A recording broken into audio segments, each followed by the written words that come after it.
Hi dear friends, അസ്സലാമു അലൈക്കും. എല്ലാവർക്കും ഷിഫൂസ് കിച്ചൻ ടൂറിലേക്ക് സ്വാഗതം. ഇന്ന് ഞാൻ വന്നിട്ടുള്ളത് ഒരു അടിപൊളി ടേസ്റ്റി ആയിട്ടുള്ള നമുക്ക് ചോറിൻ്റെ കൂടെ കഴിക്കാൻ പറ്റിയ ഒരു വഴുതനങ്ങ ഫ്രൈയുടെ റെസിപ്പി ആയിട്ടാണ്. അപ്പം അതിന് വേണ്ടിയിട്ട് ഞാൻ 3 വഴുതനങ്ങയാണ് എടുത്തിട്ടുള്ളത്. ഇതുപോലത്തെ 3 വഴുതനങ്ങ എടുത്തിട്ടുണ്ട്. നന്നായി കഴുകി എടുത്തിട്ട് കട്ട് ചെയ്തെടുക്കാം.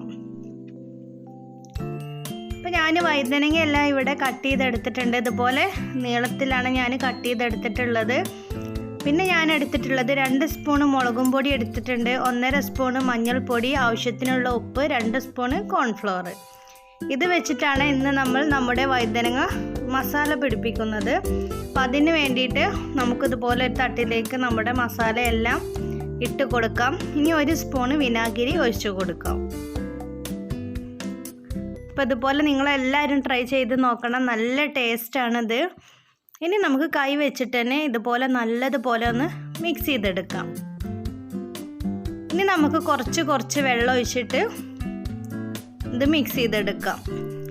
നമുക്ക് നമ്മുടെ വഴുതനങ്ങയിൽ പിടിക്കേണ്ട രൂപത്തിൽ കുറച്ച് വെള്ളം ഒഴിച്ചിട്ട് നമ്മുടെ മസാല ഒരു പേസ്റ്റ് രൂപത്തിൽ ആക്കിയെടുക്കാം.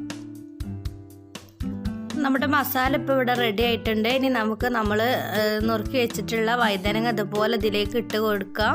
ഇനി നല്ലതുപോലെ കൈ വെച്ചിട്ട് നല്ലതുപോലെ മിക്സ് ചെയ്തെടുക്കുക. എല്ലാ ഭാഗത്തേക്കും നമ്മുടെ മസാല എത്തുന്ന രീതിയിൽ നമ്മളിപ്പോൾ മിക്സ് ചെയ്തെടുത്തിട്ടുണ്ട്. ഇനി നമുക്കൊരു 5 മിനിറ്റ് ഇത് റെസ്റ്റ് ചെയ്യാൻ വെക്കാം.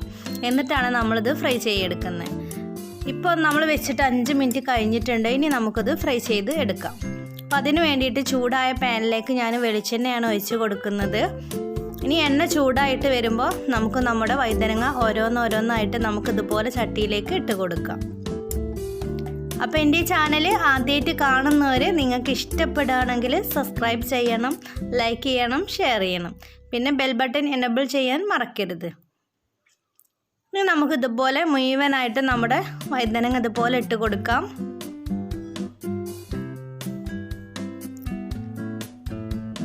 ഇനി നമുക്ക് ഇതിൻ്റെ മുകളിലൂടെ കുറച്ച് കറിവേപ്പില ഇട്ട് കൊടുക്കാം.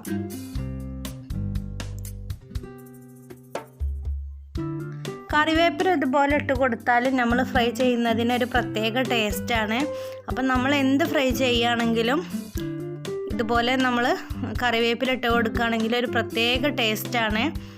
ഇനി ഒരു 5 മിനിറ്റ് കഴിഞ്ഞിട്ട് നമുക്കൊന്ന് തിരിച്ചിട്ട് കൊടുക്കാം. എന്നിട്ട് നമുക്കിതൊന്ന് വേവിച്ചെടുക്കാം. അപ്പം നമുക്ക് സിമ്പിളായിട്ട് റെഡിയാക്കാൻ പറ്റിയ ഒരു ഫ്രൈ ആണത്. ചോറിൻ്റെ കൂടെ കഴിക്കാൻ നല്ല ടേസ്റ്റാണ്. അപ്പോൾ നിങ്ങളെല്ലാവരും ഇതുപോലെ ട്രൈ ചെയ്ത് നോക്കണം. ഇനി നമുക്ക് ഇതുപോലെ എല്ലാം തിരിച്ചും മറിച്ചും ഇട്ട് കൊടുത്തിട്ട് വേവിച്ചെടുക്കാം. അതുപോലെ നമ്മുടെ ബാക്കിയുള്ളതും കൂടെ നമുക്ക് ഫ്രൈ ചെയ്തെടുക്കാം.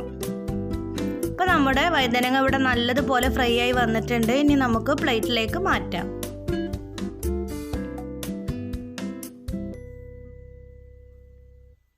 അപ്പം നമ്മൾ വഴുതനങ്ങ മുഴുവനായിട്ട് ഇവിടെ ഫ്രൈ ചെയ്തെടുത്തിട്ടുണ്ട്. നമ്മൾ പ്ലേറ്റിലേക്ക് മാറ്റിയിട്ടുണ്ട്.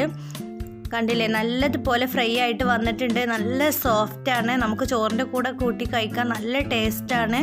അപ്പോൾ ഇൻഷാ അല്ലാഹ് ഞാൻ വേറൊരു വീഡിയോസായിട്ട് വീണ്ടും വരാം. ഓക്കേ.